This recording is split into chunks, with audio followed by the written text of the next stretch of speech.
रंजिश ही सही दिल ही दुखाने के लिए आ फिर से छोड़कर जाने के लिए आ। किस किस को बताएंगे जुदाई का सबब हम, तू मुझसे खफा है तो जमाने के लिए आ। मॉनसून का मौसम है, जाने का नहीं आने का मौसम है, क्योंकि चुनाव है। सचिन पायलट की जोरदार वापसी हो रही है, ऐसे कयास लगाए जा रहे हैं और वसुंधरा राजे की तो आज जोरदार वापसी हो ही गई है। और इस बीच मुख्यमंत्री अशोक गहलोत ने भी जादू के पिटारे से कुछ बड़ा खोलने का ऐलान किया है। बात सब पर करेंगे, मगर शुरुआत कर लेते हैं जेपी नड्डा की सभा से। जयपुर की जेपी नड्डा की सभा आपको याद है, जिसमें खाली कुर्सियां आपने देखी थी, मगर आज पूर्वी राजस्थान में नदबई में ऐसी भीड़ कि हम भी अचंभित हैं कि जेपी नड्डा को सुनने के लिए इतनी बड़ी संख्या में लोग आए हैं। कमाल की भीड़ थी उस इलाके में, इतनी भीड़ हाल फिलहाल तो कभी भी कहीं भी एकत्रित नहीं हुई थी। वजह क्या है? वजह क्या है? यह जानने की जरूरत है मुख्यमंत्री अशोक गहलोत की सरकार को। ये देख रहे हैं भीड़, ये नदबई की सभा की भीड़ है बीजेपी के राष्ट्रीय अध्यक्ष जेपी नड्डा को सुनने के लिए। ये जेपी नड्डा को सुनने की भीड़ नहीं आई है। ये भीड़ क्यों आई है? ये कांग्रेस के लिए खतरे की घंटी है कि जोगिंदर अवाना के खिलाफ क्या स्थानीय जनता में आक्रोश है, यह पता करना चाहिए इस भीड़ को देखकर। मगर एक और खतरे की घंटी आज मुख्यमंत्री अशोक गहलोत के लिए बजी है।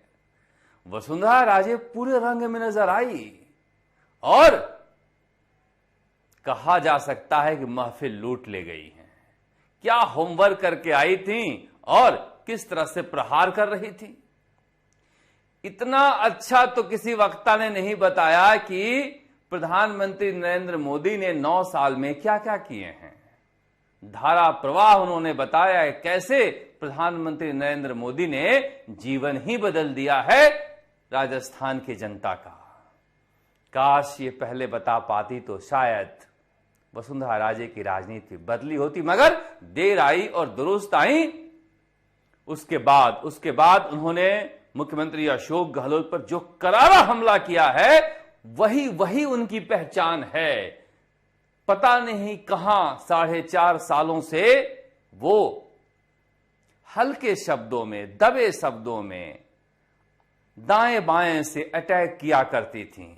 जो फ्रंटल अटैक अशोक गहलोत पर करती हैं वही उनकी ताकत है, वो नजर आया।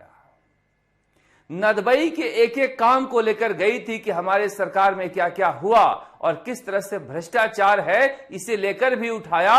और जोगिंदर अवाना का खौफ जो है, इसे लेकर भी उन्होंने वहां पर प्रहार किया। आज सीपी जोशी प्रदेश अध्यक्ष राजस्थान बीजेपी के बाद वो बोलने के लिए बुलाई गई, पूरा सम्मान मिला और कहा जा रहा है कि अमित शाह की कल जो सभा है उदयपुर में, वहां भी वो जा रही हैं। तो क्या वसुंधरा राजे भी वापसी कर रही हैं?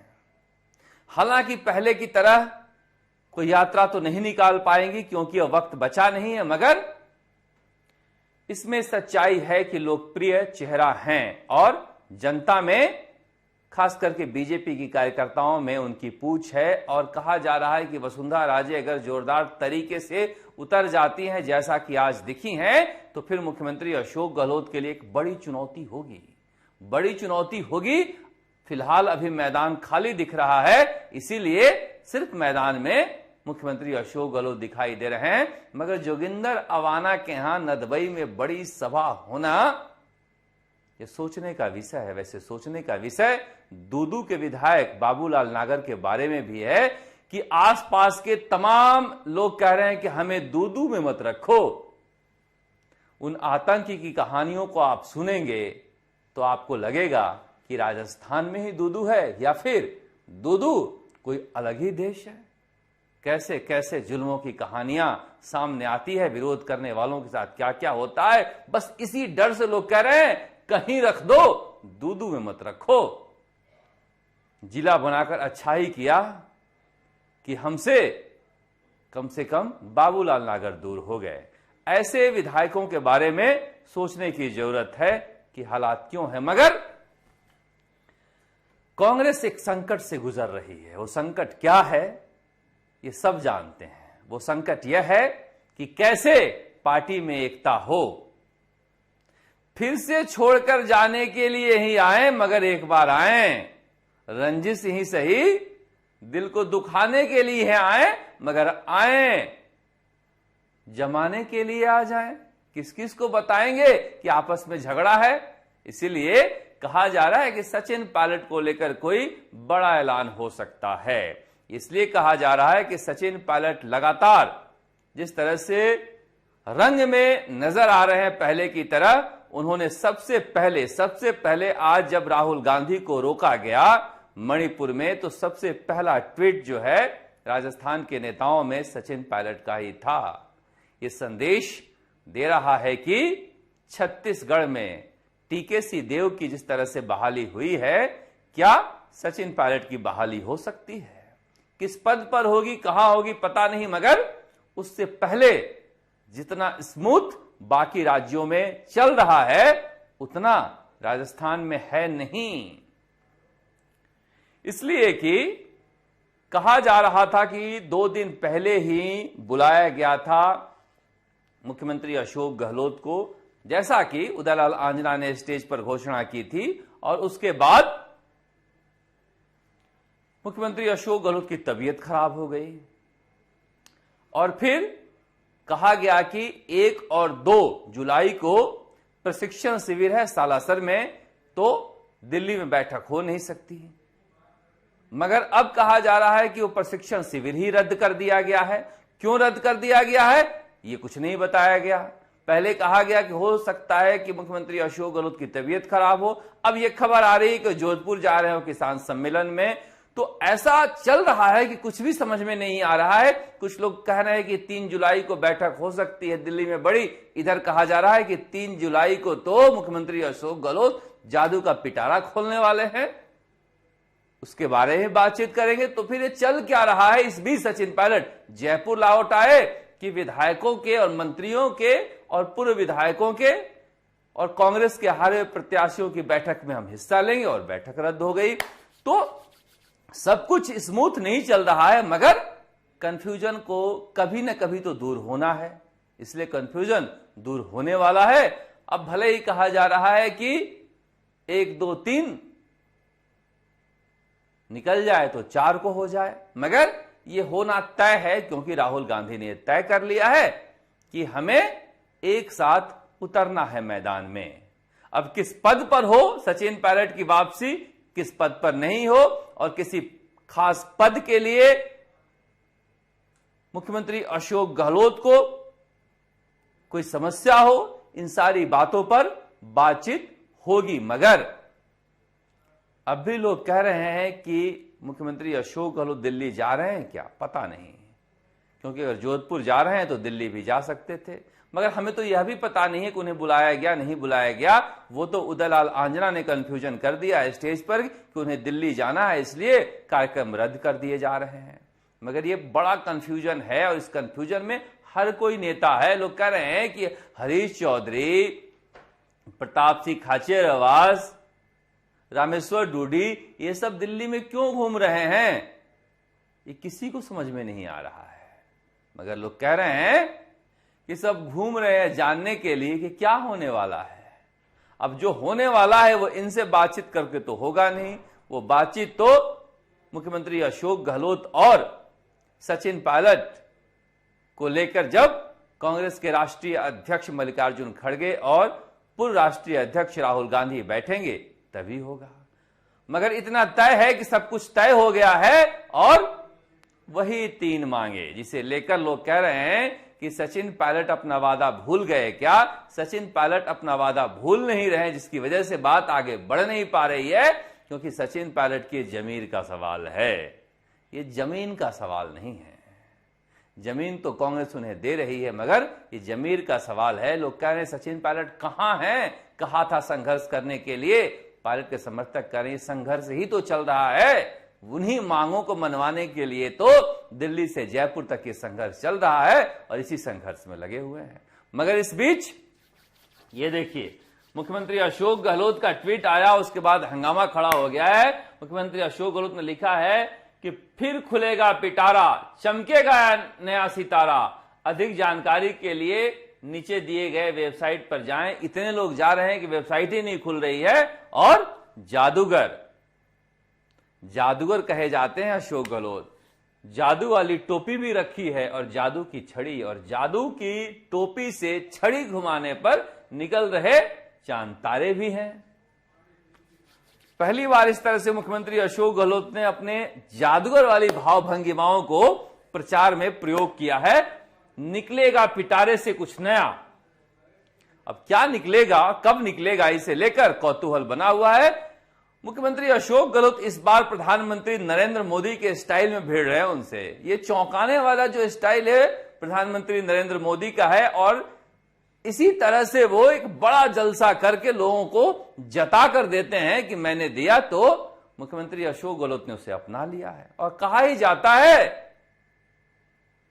कि बुद्धिमान लोग केवल खुद से नहीं दूसरों से भी सीखते हैं। और मुख्यमंत्री अशोक गहलोत से बुद्धिमान कौन है राजस्थान की राजनीति में फिलहाल? इसलिए वो प्रधानमंत्री के अच्छी चीजों को समझ गए हैं कि प्रचार कैसे करना है, क्योंकि 15 सालों से वही बताते रहे हैं कि मोदी प्रचार में आगे हैं इसलिए हम पिछड़ जाते हैं, इस बार तो मुकाबले में हैं। और कहा जा रहा है कि ये जो जादू का पिटारा खुलेगा, इसमें ऐसा इंतजाम कर रहे हैं मुख्यमंत्री अशोक गहलोत कि कांग्रेस सीधे सत्ता में आएगी। करीब करीब 1 करोड़ लोगों को पेंशन ट्रांसफर किया जाएगा। वृद्धावस्था पेंशन जो 55 साल के ऊपर के हैं, 75 साल के ऊपर के लोगों को 1500 और बाकियों को 1000। उसके बाद विधवा पेंशन, एकल नारी पेंशन, कई तरह के जो सहायता है वो एक साथ दिए जाने हैं और एक बटन पर देंगे। 1 करोड़ लोगों को अगर इस तरह से 1500 से लेकर 1000 रुपया तक पहुंचता है खाते में तो फिर तो एक कमाल है।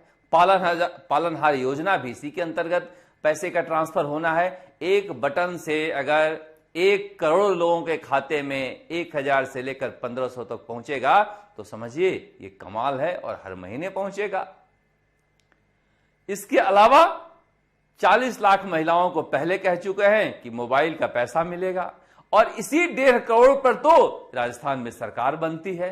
तो क्या 1.5 करोड़ वोटों का इंतजाम कर लिए हैं मुख्यमंत्री अशोक गहलोत ने, और ये 1.5 करोड़ की सरकार वापस रिपीट कराएगी? ये फॉर्मूला, ये जादू का पिटारा मुख्यमंत्री अशोक गहलोत ने खोजा है। अब इस टोपी से वोट निकलता है या क्या निकलता है पता नहीं, मगर मुख्यमंत्री अशोक गहलोत ने जो फॉर्मूला निकाला है उस फॉर्मूले के तहत उन्हें लग रहा है कि हम सत्ता में आ रहे हैं। और यही चिंता प्रधानमंत्री नरेंद्र मोदी की है, क्योंकि कल की बैठक के बाद जो सूत्रों के अनुसार मीडिया में छापा जा रहा है कि प्रधानमंत्री नरेंद्र मोदी ने कहा है कि अगला चुनाव गरीबों पर लड़ा जाएगा, गांव में लड़ा जाएगा। अपने लोगों से कहा है कि गांव में जाओ, गरीबों के पास जाओ, उन्हें बताओ हमने क्या दिया है, और इसी में आगे निकलते दिखना चाहते हैं मुख्यमंत्री अशोक गहलोत। जो लाभार्थी का एक वर्ग तैयार किया था प्रधानमंत्री नरेंद्र मोदी ने, मुख्यमंत्री अशोक गहलोत वो लपक लिए हैं। उसी के आधार पर उन्हें लगता है कि हम सत्ता में वापस आ जाएंगे। मगर राहुल गांधी ने उन्हें समझाया है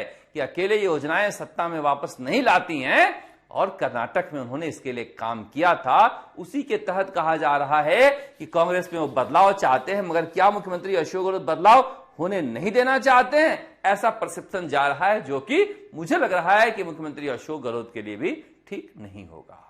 मगर दूसरी तरफ और ही हंगामा चल रहा है। हनुमान बेनीवाल पहुंच गए हैं सचिन पायलट के इलाके में। टोंक किस तरह से एक व्यक्ति की मौत हो जाती है और उसके बाद आगजनी होती है, किसके लिए? बजरी के लिए। इसमें छुपा हुआ नहीं है कि वहां इलाके में लोग ट्रैक्टर से अवैध बजरी भरते हैं, मगर जिस तरह से बजरी माफिया वहां पर काम कर रहे हैं, आम लोग भी बजरी लेकर भागते हैं। अमूमन आप निकल जाइए टोंक के इलाके में तो एक साथ 10-10, 15-15 ट्रैक्टर देखेंगे बजरी ले जाते हुए। अब वो बजरी ले जा रहा था, उसे लेकर ये लीज वाले जो हैं, जिनके फूके गए हैं, उन्होंने पीछा किया ऐसा कहा जा रहा है, और मुंह में कपड़ा ठूस कर उसे इतना मारा कि वो मर गया, ये आरोप है। उसके बाद लोगों ने हंगामा वहां पर खड़ा किया। आरएलपी, राष्ट्रीय लोकतांत्रिक पार्टी, जो बजरी के मसले पर बजरी के ठेकेदार कहे जाने वाले मेघराज सिंह से दो दो हाथ कर रहे हैं, मौका मिल गया और वहां पर पहुंच गए। उन्होंने पूरे आंदोलन को अपने हाथ में ले लिया और अब कहा जा रहा है कि हनुमान बेनीवाल भी पहुंच गए, यानी वो मुआवजे के साथ साथ इस पूरे इलाके में अवैध बजरी के जो खनन के माफिया पनपे हुए हैं उन्हें भी खत्म करने की मांग कर रहे हैं और पूरी तरह से जांच की मांग कर रहे हैं। ये सच है, ये सच है कि आप सवाई माधोपुर, टोंक, बौली के इलाके में, खंडार के इलाके में चले जाइए तो वहां पर मेघराज सिंह जी का ठेका है और इस इलाके में एक वर्चस्व है। वहां पर कुछ लोग काम करते हैं और लठैतों की तरह काम करते हैं, और पता नहीं लीज धारक को पता है या नहीं पता है, मगर वहां पर पुलिस साथ मिली रहती है, पुलिस साथ मिली रहती है और उनके साथ मिलकर काम करती है। इस तरह के आरोप गांव वाले लगाते हैं।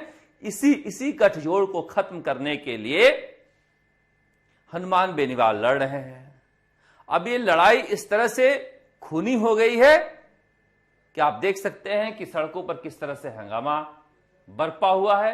कांग्रेस के बहुत सारे विधायक गए थे वहां पर, आक्रोशित भीड़ ने उन्हें भगा दिया है। जाहिर सी बात है कि देखिए, बजरी को लेकर जिस तरह से नंगा नाच राजस्थान में चला है, बीजेपी शासन के दौरान और कांग्रेस के शासन के दौरान कोई फर्क नजर नहीं आया, क्योंकि कहा गया कि विधायकों ने खूब चांदी कूटी है बजरी के नाम पर। लीज धारक को तो जबरदस्ती इन विधायकों के लोगों को काम देना पड़ा है और फिर उसकी वजह से सिस्टम इनके साथ हो जाता है और फिर किसी छोटे मोटे बजरी के काम करने वाले व्यक्ति को जान देनी पड़ती है। मुझे लग रहा है कि जितनी जल्दी जांच हो जाए ठीक है, इसमें राजनीति से ज्यादा सिस्टम को खत्म करने की जरूरत है। मगर किसे फर्क पड़ता है? हर कोई लगा हुआ है अपनी बचाने में, अपनी लगाने में। अमित शाह कल आ रहे हैं और कहा जा रहा है कि जोधपुर भी जा रहे हैं अशोक गहलोत। इस बीच सबकी नजरें दिल्ली पर भी टिकी हुई है, क्या होने वाला है। आप देखते रहे राजस्थान तक। नमस्कार, जयपुर से शरद कुमार। राजनीति की पल पल की खबर, अंदर की बाहर की, हम आप तक पहुंचाते रहेंगे।